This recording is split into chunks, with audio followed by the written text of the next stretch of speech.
Hey guys, so today we are here to talk about the David Dobrik video. It's like the middle of a Tuesday. I'm gonna try to get this uploaded tonight just because I didn't have anything else planned for today because I was gonna actually just take my upload off for today, but he posted an apology video yesterday. Jeff Wittek went on the Frenemies podcast. So much has been happening and I have opinions and I wanted to share them and I wanted to get them up ASAP. So where do we start? I have already filmed videos on the allegations against Dom and David's first apology, and I have also filmed a video about the Seth situation.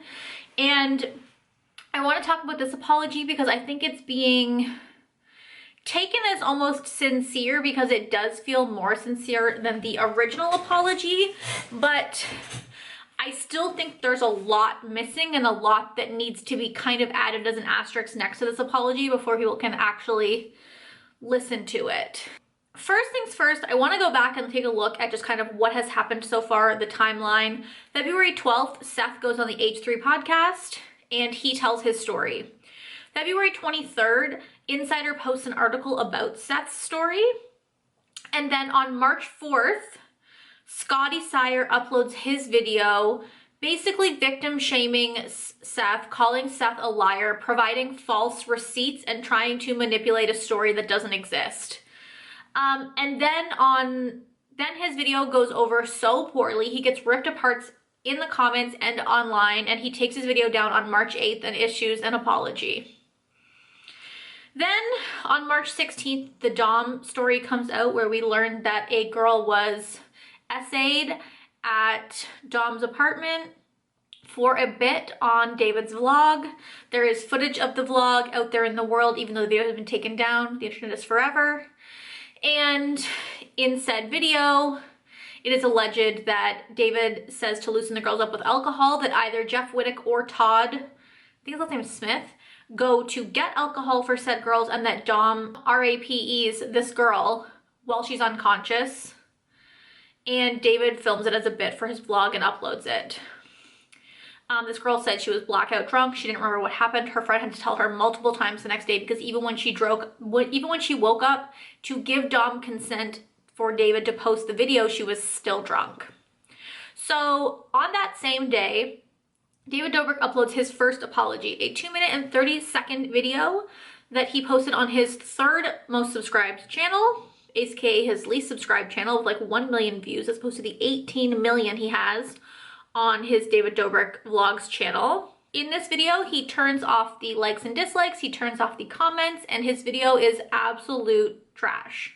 Also, some people might wonder how he uploaded this video at the exact same time as the article. People would maybe think it's rushed, but please be aware that when journalists are doing articles like this, they are reaching out for comment. They had comments from David's lawyer in the video. They had comments from Jeff Wittek in the, sorry, not in the video, in the article. So, which leads me to believe that these people had notice. Kat, the journalist, has said that it took her about 2 weeks to put the story together. So I'm gonna guess that David's team probably had at least a week's notice, maybe 5 days to put something together. And that 2-minute video was what he put together. So then on March 20th, David starts mass deleting videos. He went down about 6 million views on his channel. Since then, he's gone down about 95 million views, I believe. I read this from Def Noodles on Twitter, so take that with a grain of salt because I don't really trust him that much, but he's mass deleting videos. People are saying that it's because of sponsorships, but I don't believe that for a second. And then March 21st, Jeff Wittek posts his video. His video was awful. He didn't read the article, and realistically, the video came across as someone who was upset because he was named in the article as getting the alcohol for the girls. One of the girls' sober friends recalled that he went and got the alcohol with Todd.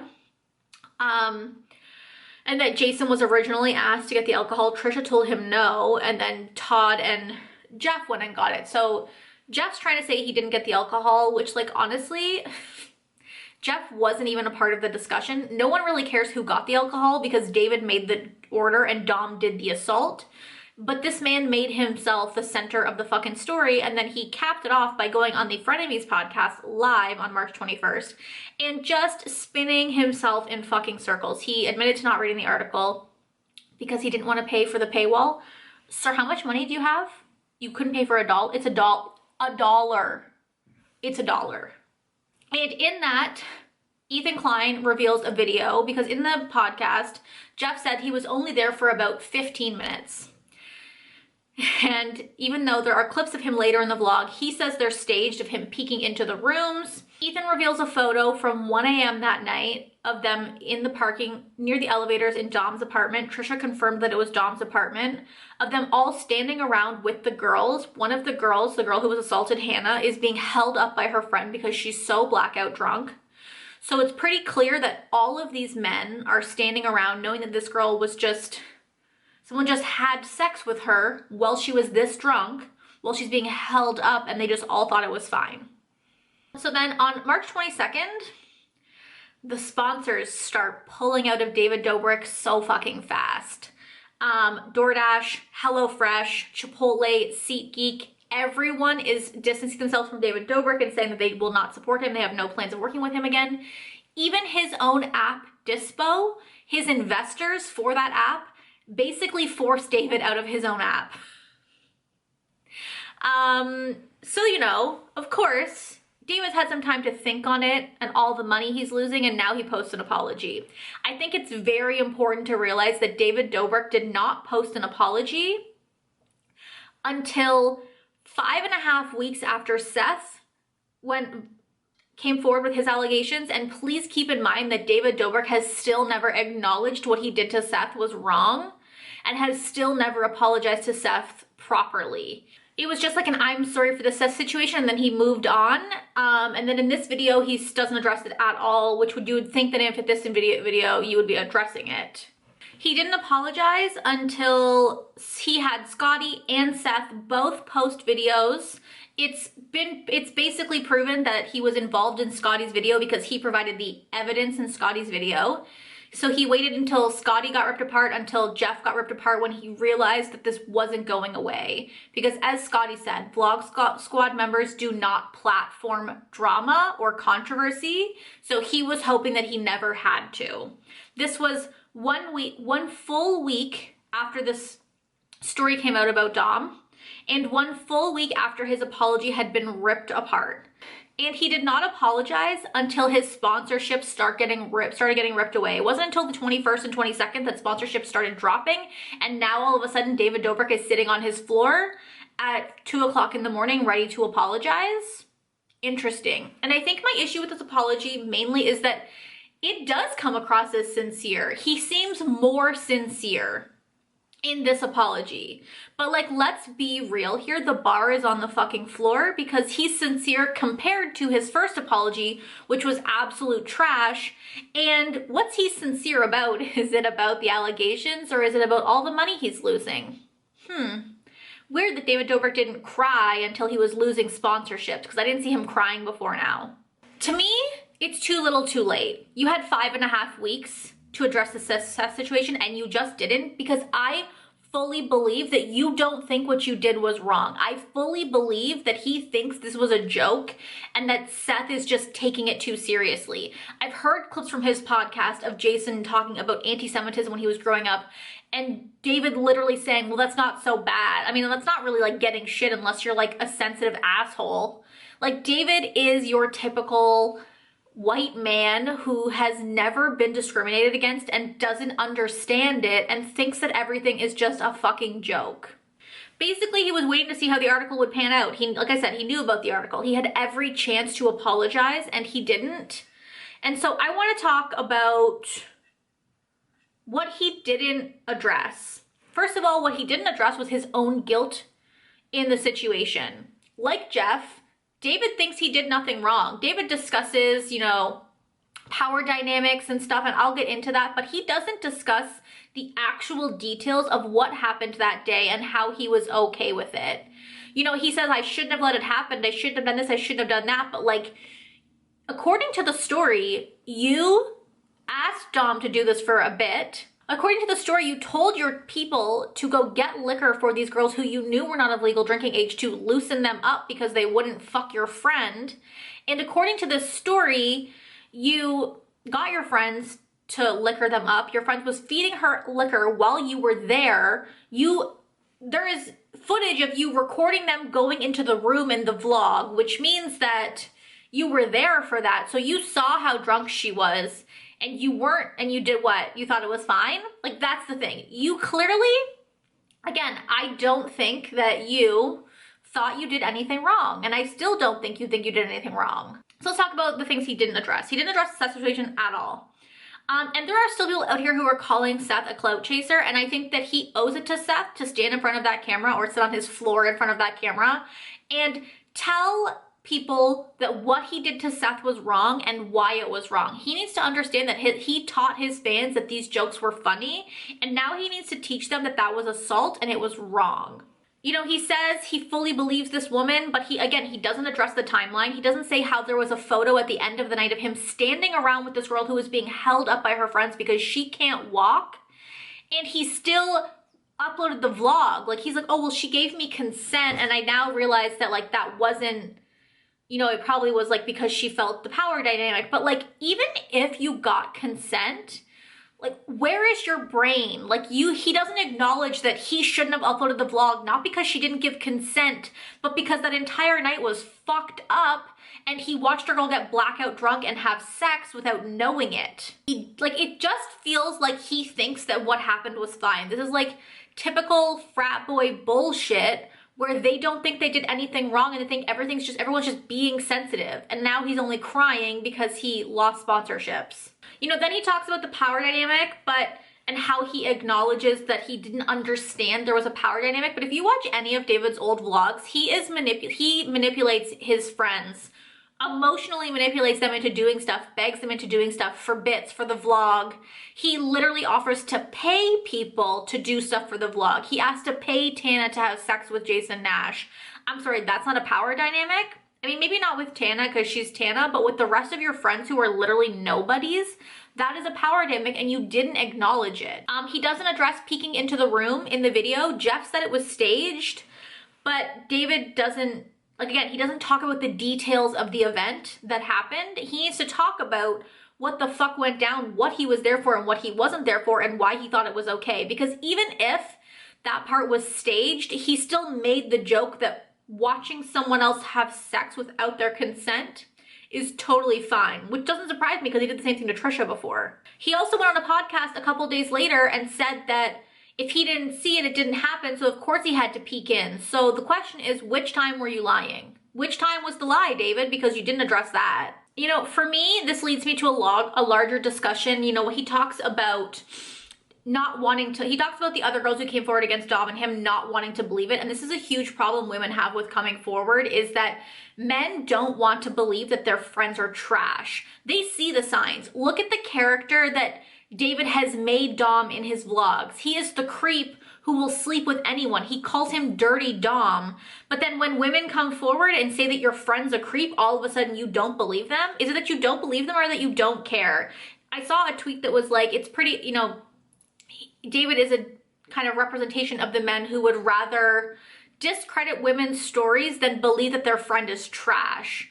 And this is a larger part in our society, with men and women not wanting to believe that their friends can be abusers. You know, you always hear that story of, well, he was fine with me. And it's like, it doesn't fucking matter. If someone comes forward with a story, you should believe it. And again, you were there, David. You saw this girl intoxicated.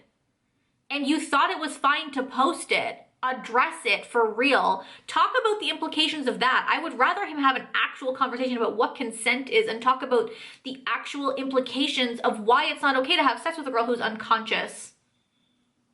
No? We're not gonna go that deep? And keep in mind, this woman reached out to him in 2019. She reached out to Dom in 2019 with that heart-wrenching text about how what happened to her was not consensual. David Dobrik saw that text and he didn't reach out to her? I'm sorry, what? Like, he can say he's sorry for that now, but is he sorry for that, or is he just sorry he got caught? Because to me, it seems like he's, you know, in the world of celebrity and online, a lot of people keep quiet because it's the best thing to do, because then you can't incriminate yourself. And I feel very strongly that the reason David didn't reach out to these women is because he didn't want to incriminate himself. It's one of two things. He either didn't want to incriminate himself, so he didn't want to apologize to those girls, because then they would have proof that something wrong happened, even though they knew something wrong happened. Or he wasn't sorry, but he didn't want to deal with any backlash, so he took the video down. Again, he doesn't really discuss the motives behind his actions. And at this point, when he's only apologizing after sponsorships are being ripped away and the internet is tearing him apart, and with the knowledge that Kat is doing more stories about him and doing more digging, it's a little sus and leads me to question your credibility, David, of your apology. Also, like, can we all stop clapping about him saying that he was gonna get HR? Like, they're like, oh my God, David said he's gonna get an HR company. Wow. First of all, HR companies are there an HR person is just there to protect the company. Many people know that HR does not actually protect people. And, you know, again, David questioning that he has a power dynamic with his fans is fucking, or with his friends is fucking stupid. Like, he doesn't address how the alcohol got there. He doesn't address the voiceover where he says it took some negotiating to get the girls to have sex with him. He doesn't address the timeline. You know, he doesn't address why he reshot the scenes the next day. You know, was the unconscious girl in the bed not good vibes for your vlog? You know, where he like sprays down Dom while the girl is gone and high fives him. Like, here's the thing. The issue is so much bigger than this one incident. And I think everyone really wants to just push it off to Dom and move on. But the issue is David was there and he thought it was okay. And he thought it was okay to post it on his channel. And he needs to do a much better job of an apology. And while I do agree that this apology felt sincere, more sincere than his last one, I just think that the bar is on the floor. I just feel like we're so used to seeing YouTube videos that are so insincere that something with a fucking ounce of sincerity somehow makes us be like, oh, that's not bad. But then the more I started thinking about it, I was like, there's so many things he didn't address. And, you know, a lot of people are commenting on how he cut out the crying in the video. But, like, I'm not giving him props for cutting out the crying in the video when everyone knows that you hate people. Like, people ripped Toddy apart for crying in her video. So, like, it's not like he's an idiot. He knows what he's doing. And again, I don't fucking care if he cried or not cried. Because what's he crying about? Is he crying about the victims that he's known about for weeks? Honestly, this girl he's known about for over a year. I didn't see him cry about her before now. Where was his crying in the first apology? Because he wasn't fucking sorry. He wasn't crying until he had money taken out of his fucking pocket. I just feel like at this point, David Dobrik has joked about rape more than once. David Dobrik has joked about sexual assault more than once. He thinks it's funny, and he can say that he's grown and learned from that, but I don't believe him. His apologies have not shown me that he has actually understood why what he did was wrong and that he was a part of the issue. He may say that, like, he enabled this, you know, toxic environment, but he didn't just enable it. He was the director. He was the one pursuing it. This was content for his vlog channel. This was his brand. His friends were there to support his brand, not the other way around. And if David wanted something done differently, they would all do it differently because they're all up here kissing David's ass because he's king shit to them. And I just don't buy anything he's saying in this video. Do I believe he feels bad? Probably. Why does he feel bad though? No one will fucking know. I just don't think this apology is good enough for someone who just facilitated a sexual assault, for someone who assaulted a man and still has never apologized and explicitly said why what he did was wrong. Also, he ends the video off with, you know, people need to understand where the jokes end and where the feelings begin. And, like, I'm sorry. Did he just try to sound profound when talking about actually acknowledging that your friends are fucking human beings? Like, the idea that he's like, yeah, I forgot that, like, there are people in my content that are, like, being affected by my content. Even though people have told me they're uncomfortable, even though people have told me I've crossed their boundaries, I forgot that humans have feelings. Like, how fucking cold and detached are you to not realize that? Like, and some people, I see people on Twitter being like, oh my God, that's so deep. And like, no, it's not. When you are doing things and you're not thinking about the feelings of other people involved, you're a sociopath. Like, you're an awful person. Again, while this video came off as slightly more sincere, I think that that's the purpose. It just touched on it. He delved a little bit deeper than the first apology, which I think was what he needed to do, obviously, but he didn't go deep enough. He didn't actually discuss what he did was wrong. And I actually saw Trisha say that, which I can't believe I'm quoting Trisha Paytas. What does my world come to? Trisha say that at least Logan Paul donated to a suicide prevention charity when he did the suicide forest thing. Maybe David could put his money where his mouth is. I think that David should have left the internet, like actually left the internet and done some learning and come back with a sincere apology and actually discussed. I said in my first video, he needs to talk to, you know, people who deal with consent, people who deal with assault and survivors, and actually talk about the toxic masculinity prevalent in his videos and the toxic masculinity prevalent in society and rape culture and all of the things that he was pushing to his young fan base without really understanding what he was doing. Because I don't think that this man is out here like being like, yeah, we should totally sexually assault people, but I do think that he was, you know, helping rape culture along, and he shouldn't have been, and he needs to take some time and learn and come back with a real fucking apology where he actually educates his audience about why what he did was wrong. Because the issue here is that the only victims, like the victims aren't the only people impacted. David isn't the only person impacted. The vlog squad aren't the only people impacted. He has millions of fans who have watched his content who are going to take this apology, which isn't that great, and say like, yeah, what he did wasn't that bad. You know, it was missing the mark. But he has now forced these views upon these children, told them these jokes are funny, and now it's his job as a content creator to educate them about why what he did was actually fucked up and wrong, and actually grow and change. Because you can't tell me you've grown and changed. It's been a fucking week since the video came out, bro. Or since the article came out, bro. A week. Just like, no. I just think that we have such low expectations for white men on the internet. They get away with everything. Looking at you, James Charles. And this apology, just like, again, it was like slightly sincere, so everyone's like, oh wow, a sincere YouTube apology. You would never fucking see that.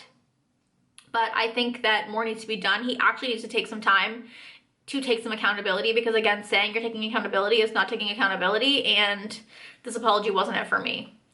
I want him to actually discuss the situation, because he was involved in the situation much more than he wants to let on, and he needs to take actual accountability for that. And also it's interesting that now all of a sudden he's open to people reaching out to him about issues when he was literally not taking Seth's calls and not replying to these girls. And now all of a sudden he's open, again, because sponsorships left him. It's just at this point, it's so hard to feel his sincerity because too much has happened, too much time has passed, too many sponsors have pulled out, and it's pretty clear to me that if sponsors hadn't pulled out, he wasn't gonna say jack shit. If his apology didn't get ripped apart, he wasn't gonna say jack shit. That first apology was up there just so that he could say he apologized, and he was hoping the internet would eat Dom alive and leave him alone. But sorry, David, you're trash. So let me know down below what you guys think about his apology. Did you think it was more sincere? Did you think that he's missing a lot of details? I mean, I think a lot of people will fall for it. I kind of fell for it the first time too, but then I kind of took a step back and really thought about everything I knew about the situation, and I think that he's hoping that that's what will happen. People will fall for it, fall for the slight sincerity he is showing, but I just think it's too little too late. So thank you guys for watching, and I'll talk to you guys next time. Bye!